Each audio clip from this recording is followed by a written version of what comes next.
Yo, New York, what's happening? Your favorite son is back rapping. I know y'all tired of all this senseless yapping, but you moms and pops, y'all been slacking. Got these 14-year-olds running around clapping. No discipline, then they get disciplined by Braddens. Y'all better get y'all kids before them gangsters get at them. What y'all waiting on a savior? I guess y'all waiting on Adams. Or Bill and Radham. Oops, I mean Rodham. Y'all got New York looking like the black bottom. New York, there's no more Harlem. London bridges ain't the only thing that's falling. Yeah, what's up? This is Anthony here, 4825, We got to stop the violence, man. When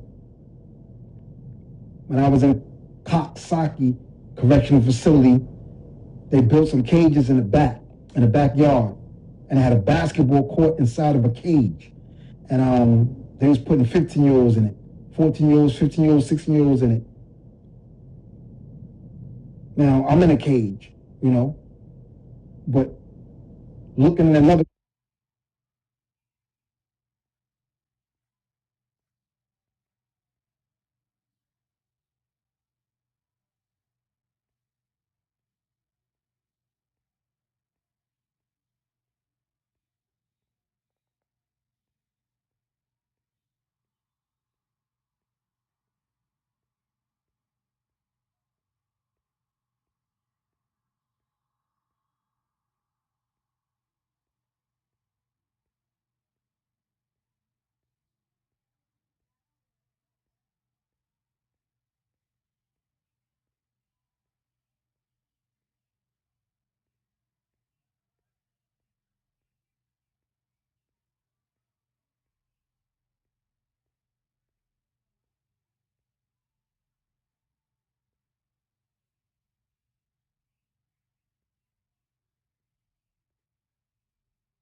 Yeah, and I'd like to thank all of y'all for tuning in for episode 1. Interesting the topic, interesting topic that we had. We talked about Bebe's kids, and I know that's a touchy topic to talk about, but we have to do more. We have to, and so I'm not just talking about our parents, the older people in the neighborhood. I don't want to put all the blame on them, but also, the guys that's running the streets. I told you before, I like to say so-called toughies, because I don't want to get, used to just calling guys with the media calls you, in prison. One of the things we used to like to say is grassroots organizations, but we have to do better. The organizations, we really do. We really do. We have to do better. I said, if you know better, you do better. But this show is all about knowledge, wisdom, and understanding, and somebody got to tell it to us. Somebody have to. By now, some of you might know my background. Some of you don't.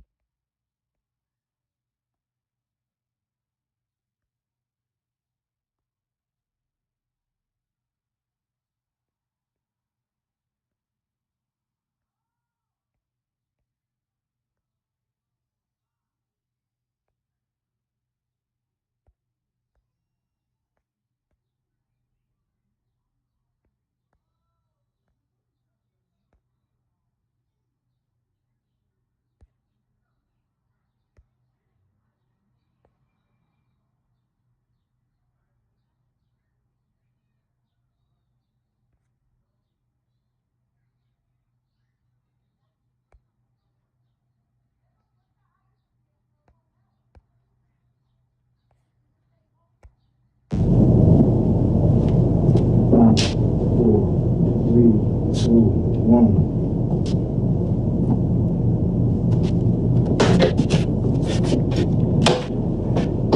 up, y'all? Listen, I just want to start by saying this is not the 80s no more. It's not the 70s no more. It's not the 60s no more.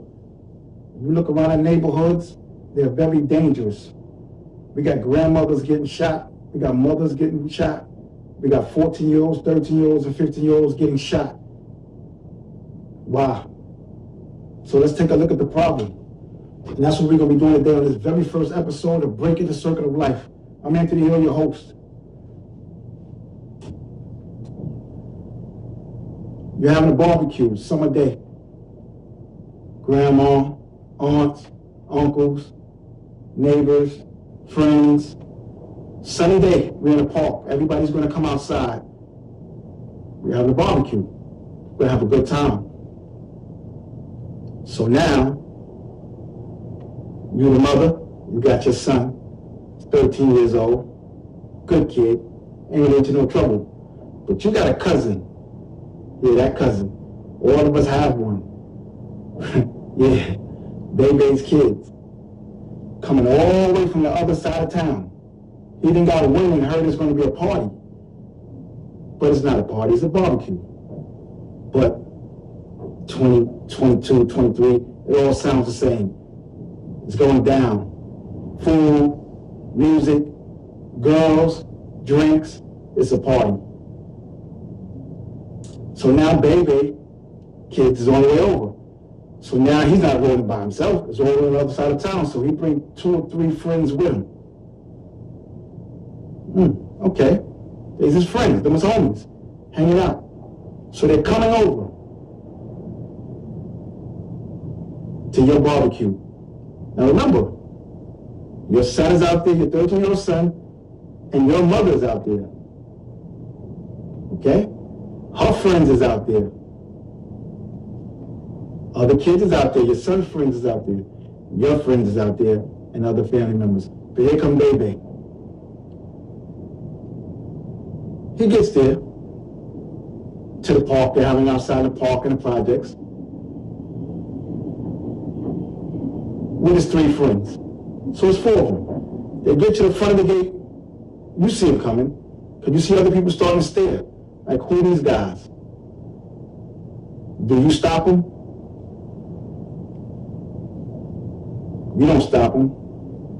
You probably don't want to embarrass them. So you let them in.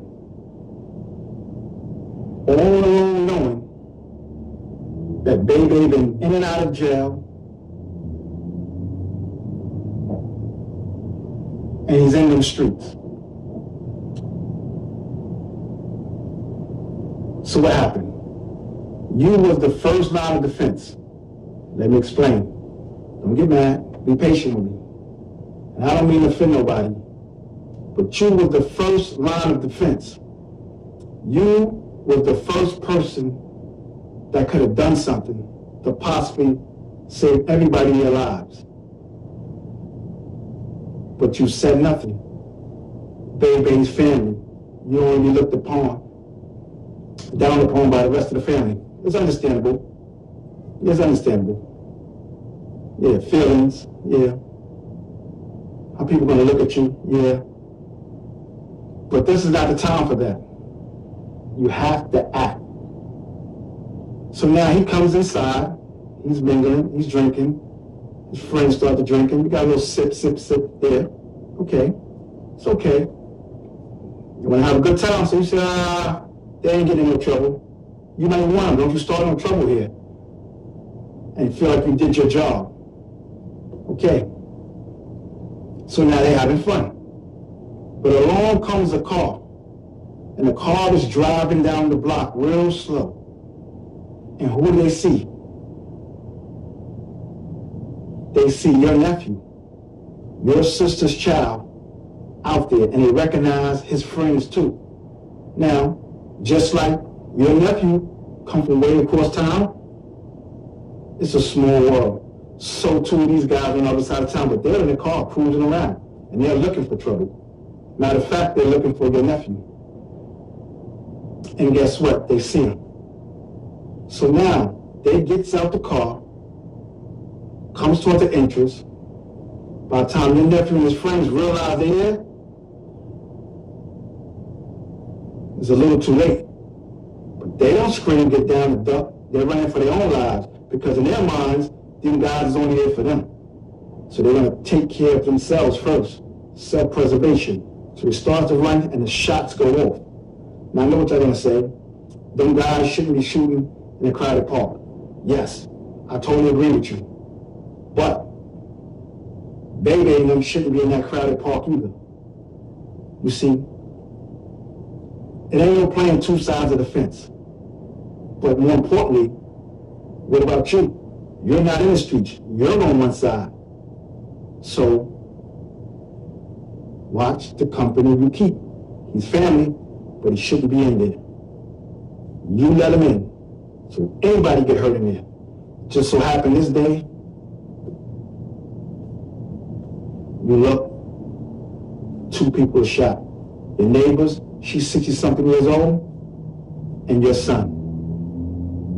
Baby got away. His 3 friends got away.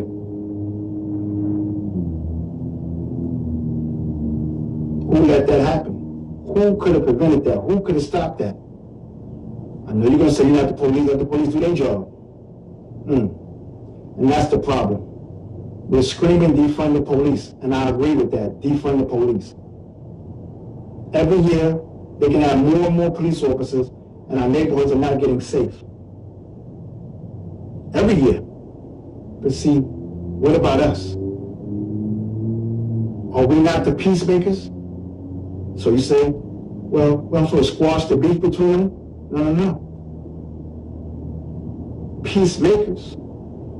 Not saying you always have to squash beef, but you can deter it. Tell Baby and them, listen, I love you. Here, I got some sandwiches and everything. I'm going to wrap up. Y'all stay over there. I'm going to give it to y'all. Here's a couple of dollars, but y'all got to go. Don't let them in that park. Don't let them around them kids. You're letting a target around your kids and your family and your friends. Doesn't make no sense. But you love them.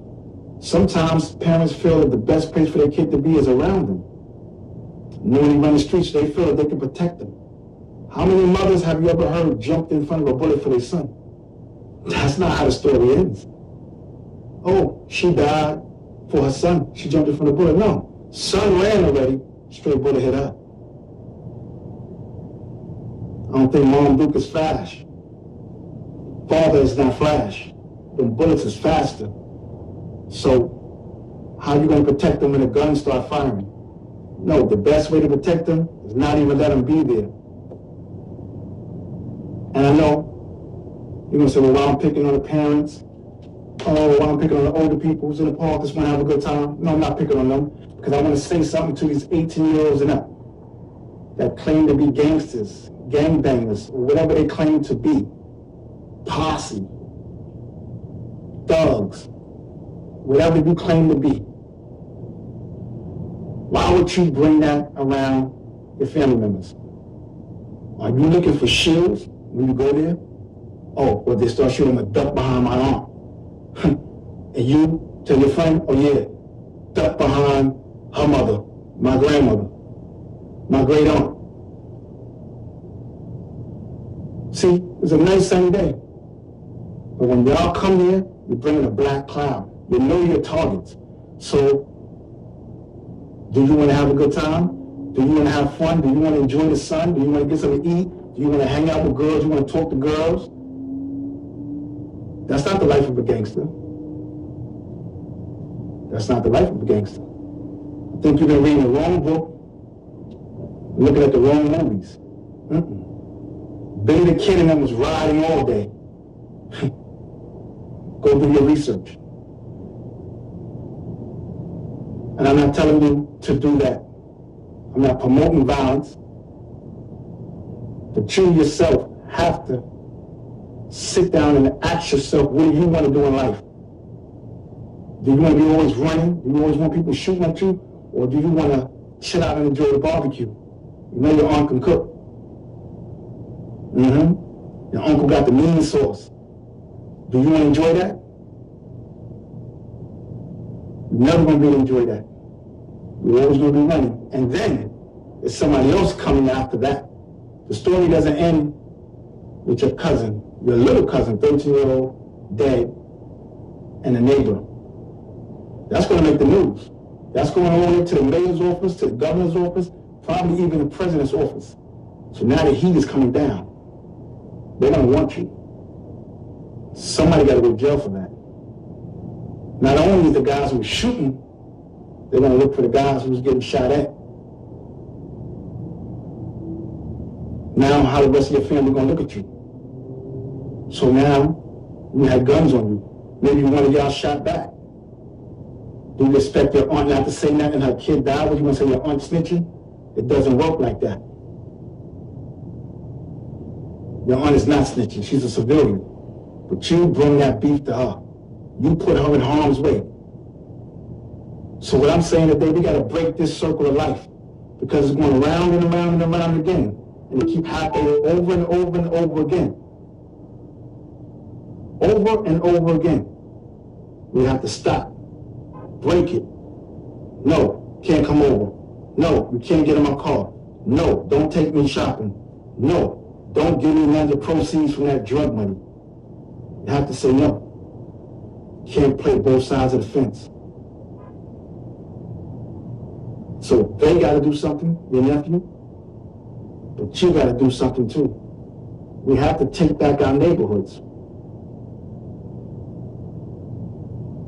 We have to take back our neighborhoods.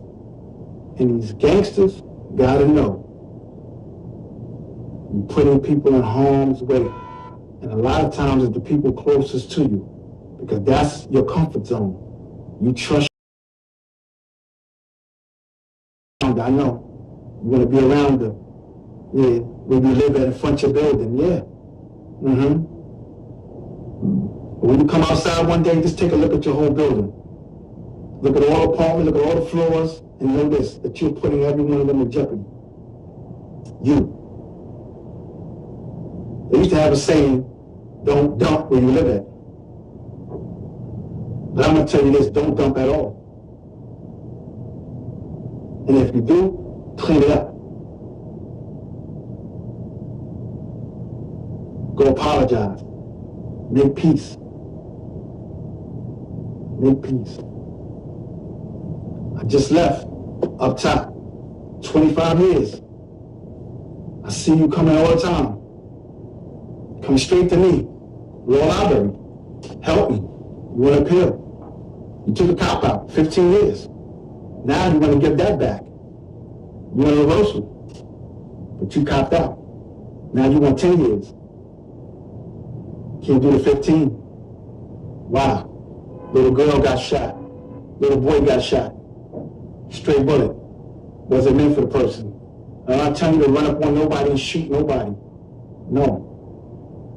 I tell you don't do it at all, because it's not worth it. It's not worth it. 25 years of quick chill. Do you expect your aunt to come visit you? And you're responsible. It's not all your fault. But you're also responsible for your little cousin's death. And you expect your aunt to come see you. You expect your mother to come see you. Oh, and you might even expect your friends to come see you while you're in prison.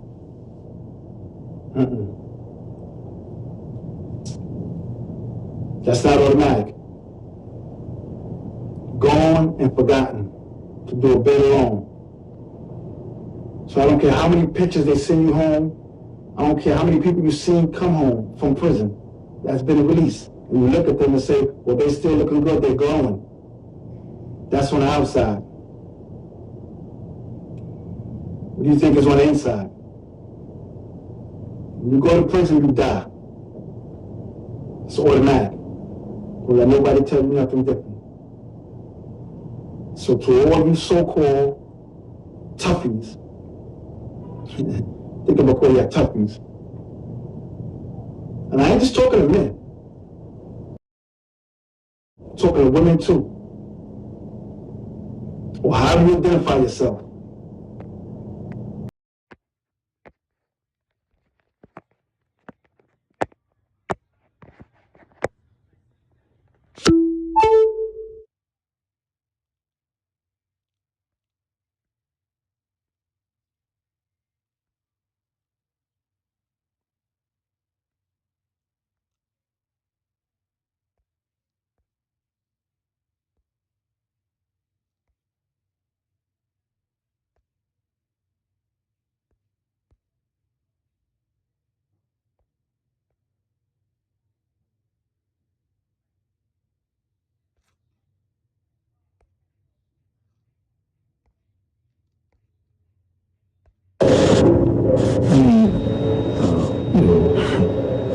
people might ask me that question, like, what motivated you? What motivated you?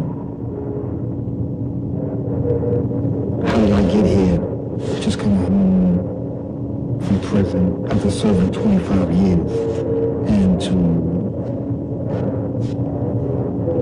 become a producer, become a rap artist, to become a creator of YouTube channels, to become a host of a show with the Paul